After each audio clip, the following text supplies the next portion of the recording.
Welcome to the Maria Heller Show, the Internet's original podcast. Since the year 2000, always ahead of the curve, always on your side. A true warrior for truth and justice, Maria and her guests leave nothing out, and no one is off limits. There is only one truth, the rest is lies. Sit back, enjoy the education with a true daughter of Mother Earth. Sharp New York wit, spiritual knowing, and a very dry sense of humor, Maria will dissect the news and lies to make it all palatable. Education is power.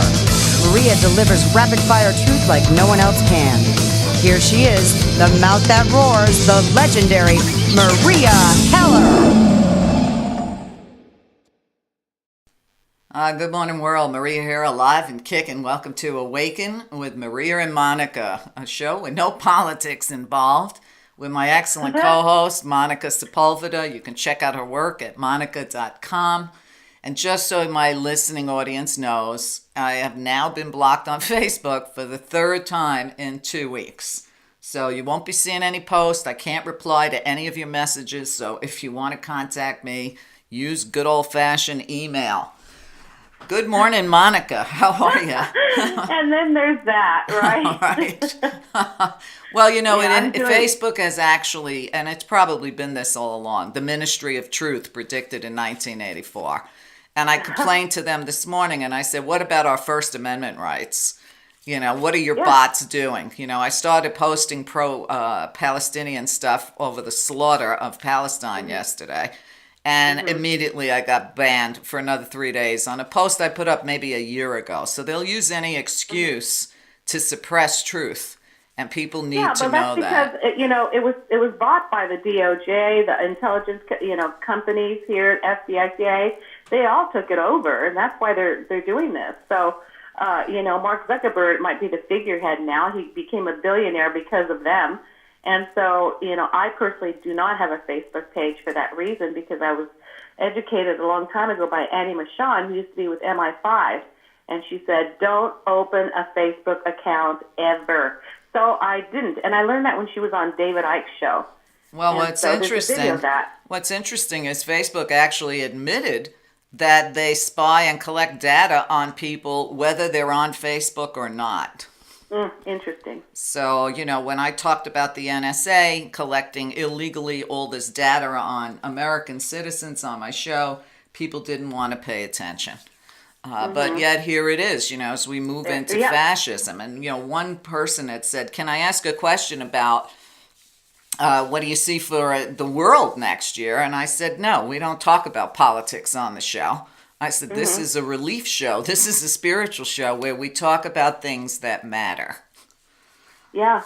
So, it's hard not to get, upset or involved in politics. But to let it come into your life and affect your sanity, then there's something wrong. And listen, spirituality is the ticket. And that's why we have our show. Exactly. Because we give the solutions as to what people can do as the listeners in order not to be affected by the external. Exactly. Well, I did let people know that we were going to talk about past lives. And we did get some listeners that are curious and, have a bunch of questions for us. But, I'd like to talk about, when I read for people have to understand they've probably had hundreds, maybe thousands of past lives, and not all of them on this planet. Exactly. And it's usually the ones that are affecting this life that will show up in a reading. Do you agree? Yeah. Yeah, absolutely. Yeah, this is the reason why, oh my God, I just rubbed my eye and I got some biofreeze in it, so my eye's burning. Oh, no. Good job, Monica. Anyway, so I've got one eye closed. So what happens is that a lot of people can't understand why they have particular fears and phobias, and they can't handle a culture, they don't like a culture, and then it explains usually a manifestation from a past incarnation that's bleeding over into this one, and they have to clear that stuff up, and we have ways of doing that. So I can show you throughout the show what you need to do. Number one, to access those past lives and how to heal them, because that'll free you from a lot of the stuff from the past, which allows you to live in the now and allows you to be able to create what you really want. And there's such interesting stories I've been able to tell my clients about. I'll just say something like, you can't stand like turtlenecks around your neck or anything like that. And we go back and look, and sure enough, they were hung by the neck, so they don't want anything to touch their neck. Me too. I'm one of those. I can't wear anything close on my neck. Yeah, and more interesting, we can talk, and we have talked some in the past about recognizing signs. And one of the best indicators of how you died in a past life is a birthmark. And it just so happens that I have a huge birthmark on the back of my neck, which they call a nevis. Okay? They call it a nevis, which is pretty interesting because my kids have them too. Oh my gosh. So now we just have to go back and find out when that happened, and you can have that information released. Like I have Orion, birthmarks of Orion on my arm, and I thought, I know that I've lived there before. Right, it's almost like a little map, like a little map of spattering, and I have that too. So I'm not surprised talking to you. Listen, I know, I have investigated a lot of my past lives. And I was pretty much murdered in every one of them because I've always been the same way when I'm on this planet. I'm always speaking out for the underdog. So it's always cost me my life. Well, I'd like to recommend a book called Messages from Michael because it does explain how we come back with the same theme and overleaves, and it explains your soul age, which, every category has 7 different what you call descriptions. Like, for instance, if you want to know your soul age, it starts off with the baby soul, the mature, the infant soul, the baby soul, the mature soul, the I forgot the other one. So there's an older soul, transcendent or transcendental soul. But you can actually read the descriptions, and it tells you where you are, and then it gives you the theme. Some people are sages, some are artisans, some are slaves, some are priests, some are kings, some are sages. There's different categories, and as you read each one, you can identify yourself. So each chapter is super, super fun to read because you can totally figure out what you're all about. When it goes into overleaves, you can find out your negatives, and you can find out your positives. But then at the end, it also covers, why we keep reincarnating with the same core group of people, and the core groups are either 3, 6, 9, or 12. And this is why you meet people in different parts of the world who end up becoming part of your core group. Absolutely. And you're actually closer to that core group than you are your own family, which is one of my favorite sayings is, blood is thicker than water, but love is thicker than blood. So we find that that's happening more and more. So I would love for people to read Messages from Michael by Chelsea Quinn Yarbrough, Yarbro. Don't be turned off by the cover. She hated the cover. I spoke to her, and they put a Ouija board in front of it, and she said she had no creative say in that whatsoever. But that one is a great place to start if you want to find out more about yourself. And then you can see what you have to overcome in this lifetime. So if you come in being, let's say, really, really stubborn, then it'll show you how to overcome that, because the flip side of stubbornness is determination. But if you're stubborn, it could be, tracing back to a past incarnation where, you had to be stubborn in order to be able to get things done, and perhaps that stubbornness caused you your life. All right. Well, I guess I always want to be the Joan of Arc, so whatever. Oh my gosh, no. But what's interesting is when I had Joe Anthony, who hosts my astrology show every month, when I had him do an in-depth chart for me, he said that in every lifetime I've always had 2 things in common. I was always an artist and an activist. That makes sense because, you would be you'll find yourself under that category of theme, because we don't change themes from lifetime to lifetime. I'll always be a sage artisan. Right. Well, I'm not surprised over that. Yeah. I mean, I sing as well. I'm creative. I can draw and play the piano, but I'm also a sage. I like to teach people. Me too. So the combination of those. And you'll find that as you start to ascend and become into a higher level, like I'm a 7th level old soul sage artisan. And as you can actually grow within one lifetime. You have to stay the same thing. I came into this world as a 5th level old soul sage.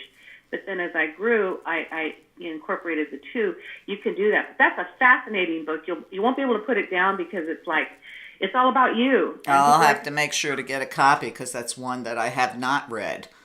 Okay, you know what? Go to Amazon and buy a used copy. That's what I will do because I haven't bought a book in 20 years. Everybody sends me their books. There used to be a time I go to the post office, I need a shopping cart to walk out of there. Just because people want to send me their books to get on the show. I still have a stack looking at me that I haven't even had time to open, including one I wrote the forward to. I've been trying to get to it, but it's like I'm just too busy, but I will get to it. And when I finish my book, of course, I'll send you a copy. Oh, of course. Are you kidding?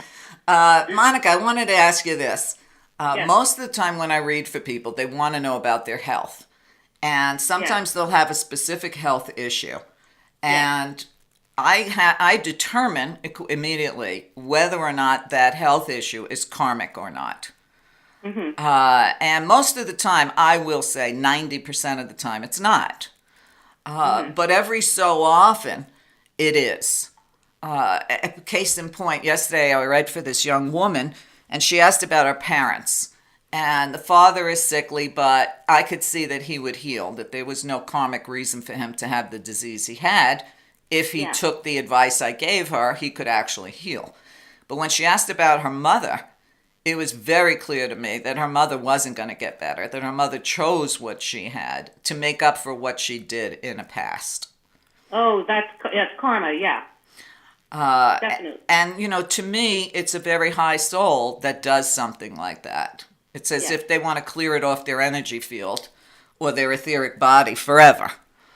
So they choose to do that. And I know that's a hard concept for most people to get. But you know what? There's something called divine grace. If a person's evolved enough, they don't have to keep paying their karma over and over and over again. They can actually, using religious terms, which I'm not religious, but like atone. You pay off your karma, you do something in order to wipe off that particular physical ailment because you've changed the way you think, you've changed the way you talk to yourself. Mm-hmm. When I was 11 years old, a spirit appeared to me, and I had eye surgery and affliction, and my vision was horrible, but she said to me, I want you to say these words every single day for a year, then take off your glasses and throw them away and go see a doctor. So she said to say, and of course being, 11 years old, back then my concept was, of course, Catholicism. So she said, I see through the eyes of God, for God is within me and we are one. God's vision is perfect and my vision is perfect, and for this I give thanks today.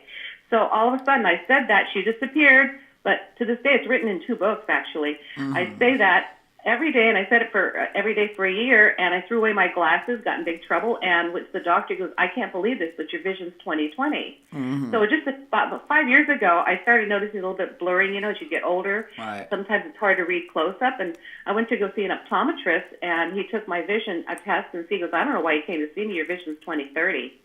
Huh. And so I just said, well, because I've been saying that affirmation again, so you can break free from certain things, even past incarnation and karma, because when I went to Auschwitz, to basically find balance from after my past life there, because I didn't do such good things, and I felt like really guilty. I kept saying to myself, please forgive me, and they said, forgive yourself. Mm. So I did, and I walked away feeling completely broken away from that past life incarnation, because I realized in this lifetime I was doing everything but service. No personal life, never fell in love, never had children, never got married. It's all been about other people. And they said, now you can have a balanced life. Everything you'll want will come to you because you've released that past life. But I actually went all the way to Poland, to Auschwitz, to let that go. Now, people don't have to do that because you can access your past lives and actually clear it up through some steps. Is it okay with you if I go through one of the steps? Sure, but I did, before we get into how to do that, you just reminded me of a very important thing that I'd like to share. Yeah. Many years ago, God, it has to be 15 years ago, when I, believe it or not, was actually doing ghostbusting, I had gotten a call from a young woman in the valley. She was, I don't know if it was Tempe or Mesa or wherever. She had gone through the gamut to try to figure out what was wrong with her health. And she was a mother of a little 5-year-old boy.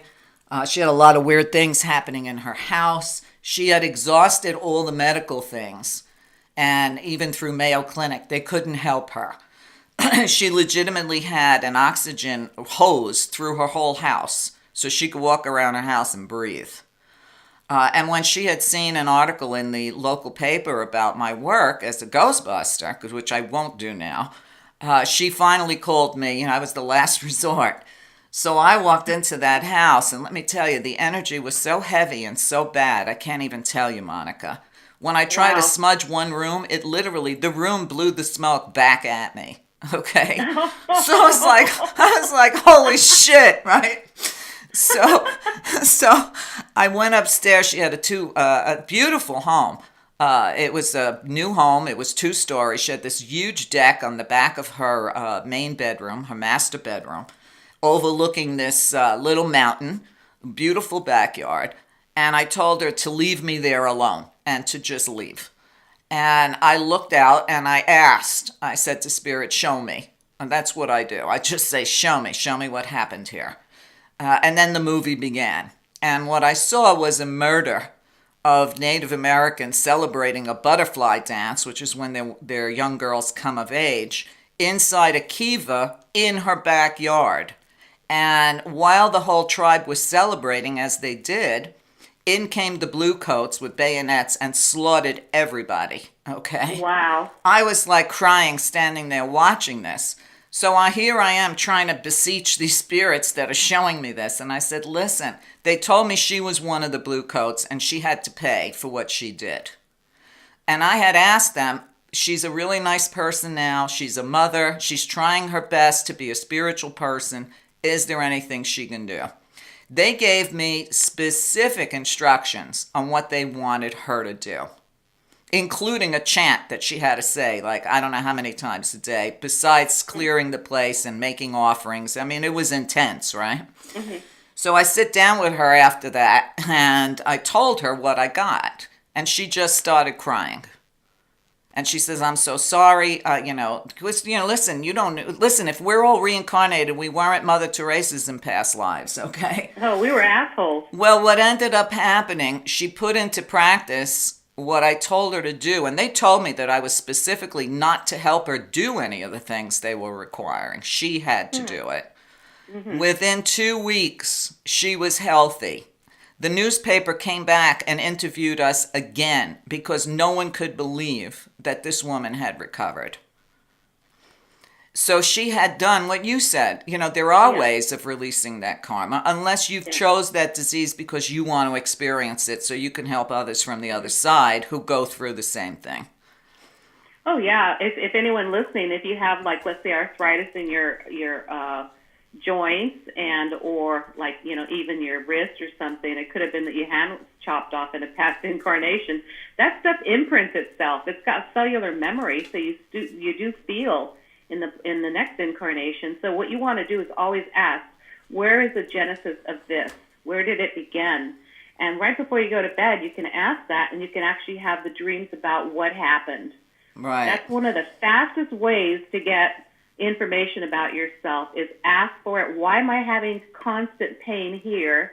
Where is the genesis? Please reveal the past life if that's where it started. Mm-hmm. Now, if it started from my own original thinking in this lifetime because my thinking sucks and it's been negative, the bodies are likely to be affected by whatever we're thinking, feeling, and believing. So we have to make adjustments there. But if we make adjustments there and it's still, a symptom, then we have to check a past life. Right. Well, let me ask you this, because what I find, and I would say, I'm not going to exaggerate, I would say 70% of the time, just letting my client know where it's coming from releases it. Yeah, that's like Louise Hay's book, Heal Your Body. Oh, that's true. She's got a great book. Oh, I love that book. I worked with Louise in Tuscany many years ago. Yeah, she's passed, hasn't she? I think so. Yeah, I think she has too. I saw her once a long time ago in the 80s, but I think she's passed. I don't remember. All I know is she was very threatened by me. We were we were presenting at the same place. We know about her personal life right. and about her habits, but sometimes they say, listen to the message, not the messenger. Absolutely. That's what Sunbury used to say all the time when they used to tell him that, he was a womanizer. He was single. Why not? His energy, his thing was, I'm just sharing energy, and I like to share energy with as many women as possible. Yeah, I've been really let down a lot when I believed in someone, and all of a sudden I realized, wait a minute, there's something wrong with this person. Right. Well, hey, I always preempt my words with, I'm no angel, I don't come from the angelic realm, don't expect anything like that from me. I know what I am, and I know what I'm not. Yeah, exactly. Okay, so we got some questions from some listeners. Actually, I got one here from Nancy. Her birthday is September 21st, 1955. And she said, I'm curious about my last life because I feel like I need to know something. Okay. So let's see. Well, first of all, she's very diversified. She's got a lot of abilities and talents, and she's very creative as well. Good communicator.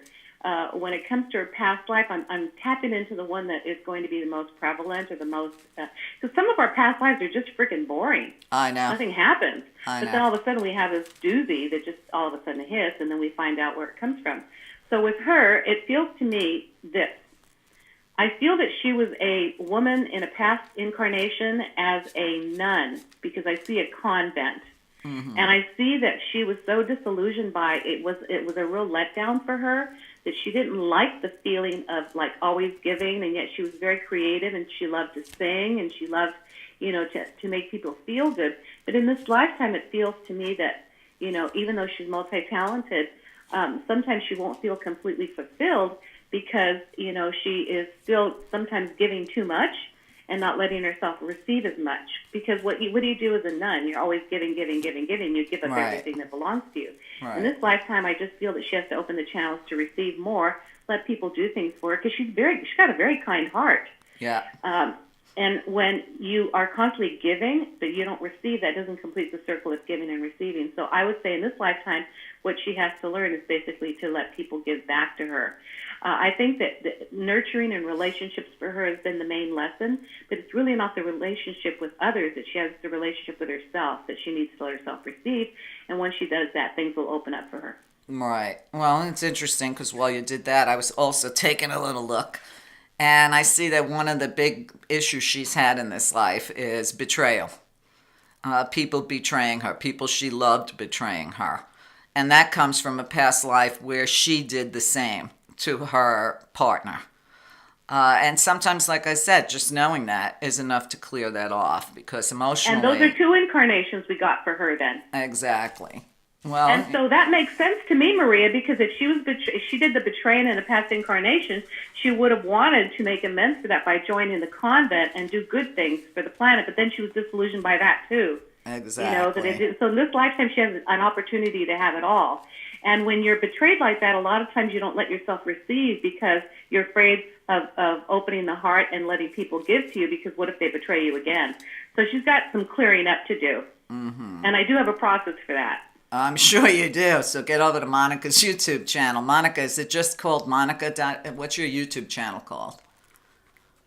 My YouTube channel? Yeah. It's just, you just type in Monica Sepulveda, but you can also go to my website, monica.com, MONNICA.com. People used to enter Monica like MONICA.com, and it was like owned by a porn star. And I used to just say, no, I'm the one that gives good minds, because back in Monica Lewinsky days. Right. Well, do you want to take the next one? Yeah. Okay. Her name is Emily. She's born June 28th, 1966. And here's what she has to say. She says, I've had the most tumultuous few years, and it's left me a completely different person. Stronger but reeling. She says, I'm very creative. I've always followed my intuition and earned my living this way. She says, but I'm shattered by recent events and wondered if you have any advice on how I can survive financially. Absolutely, because self-esteem and finances are linked together. So if she's had some blows recently, it would have shattered her own self-esteem. So that's why she's having those other things happen to her. The feeling I'm getting is that, this girl's a leader. She's very strong with the intellect, but she's decided to start researching, spiritual things, which is why the last person, Nancy, I think her name was, right. She decided to go become very spiritual and not religious because of her last incarnation experience. But this one, what I see for her is that the feeling I'm getting is that I believe that she went through a tornado for a reason. It feels to me that it was almost like it lifted up a lot of old crap from within her being, because, and I'm talking about cellular level stuff, that it cleared out a lot of things because it did bring something positive with it. Now, going back to see if it links to past lives, I'm getting, hang on a second. Let's see. What, can you give me your first name again? Emily. Emily, thank you. All right, let's see. I'm getting, no, it's not connected to a past life at all. It's this incarnation. That she's actually growing from one level to the next in one lifetime. And my feeling is she needed to clear out old stuff that was in her being in order to be able to grow to the next level. Now, she, too, has indications of, okay, this is why it happened. It happened because she was stuck.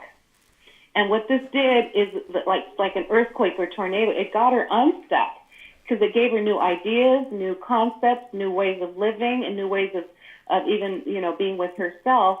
I have a feeling that it was a clearing process, and it got her unstuck, and that's why it happened. And I think she's going to agree with that.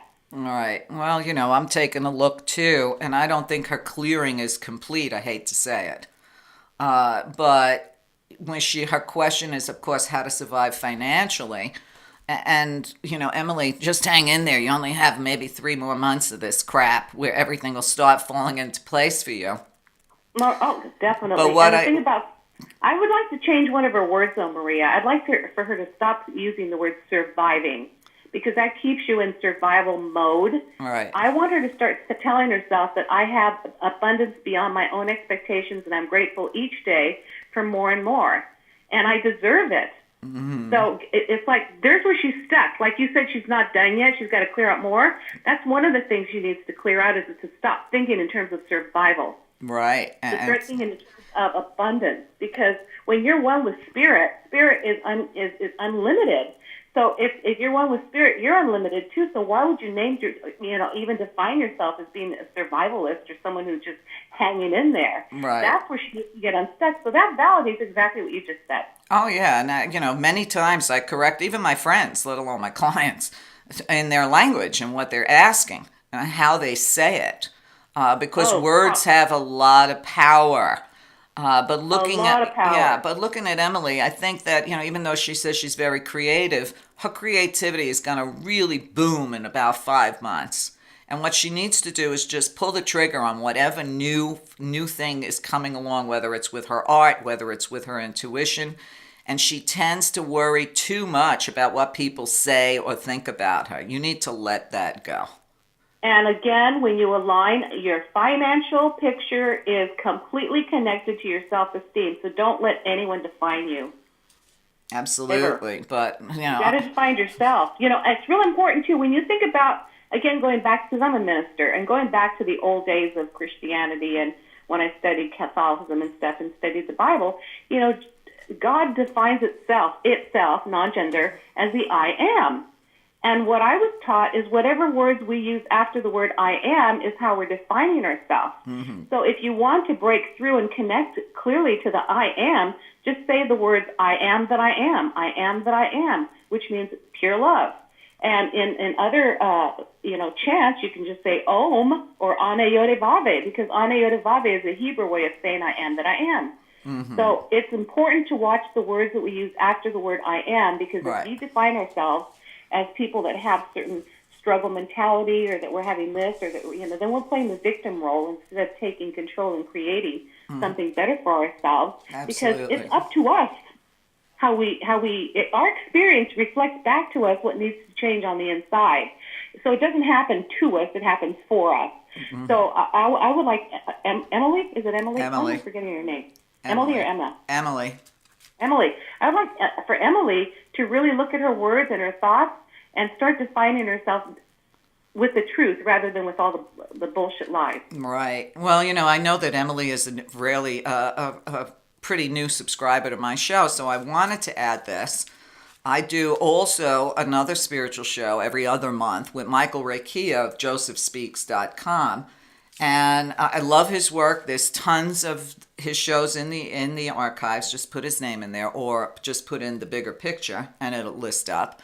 But he also says to use God is as the I am. God is. So what I did, and I told Michael, I said I use the I am and God is together in a rolling sentence that doesn't end. I am, God is, I am. I am, God is, I am. And truthfully, I start every day sitting outside saying the I am.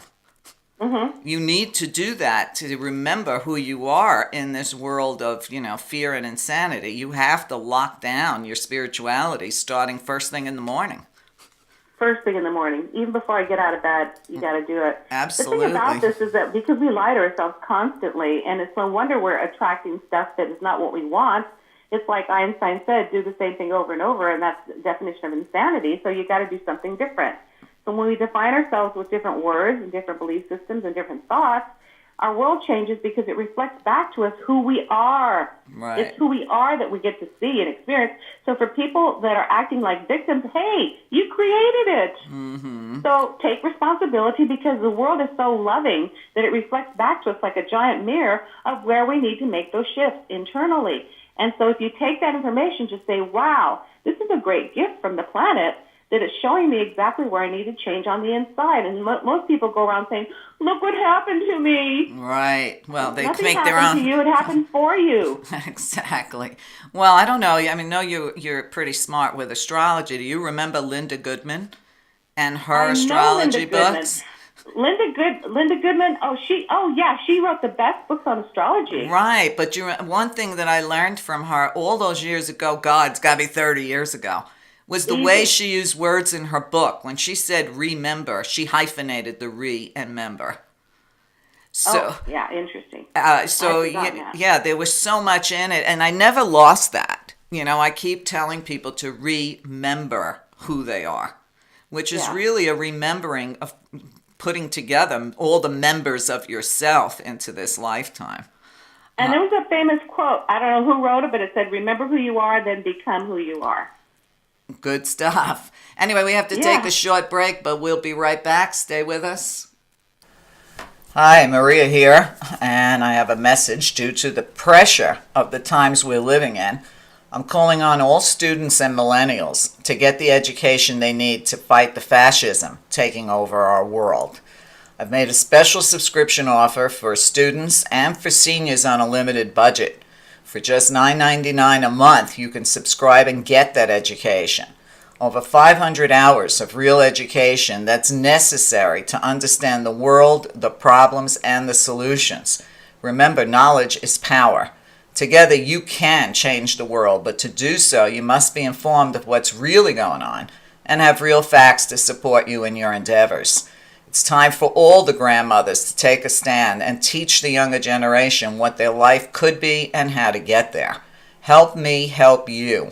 One person cannot do it alone, and the guidance you seek is right here at www.meria.net, meria.net.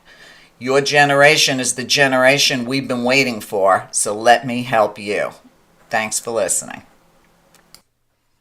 Hi, this is Maria Heller. If you're enjoying this show, please consider listening to the rest of it, along with hundreds of other hours of education, by a small subscription on my site.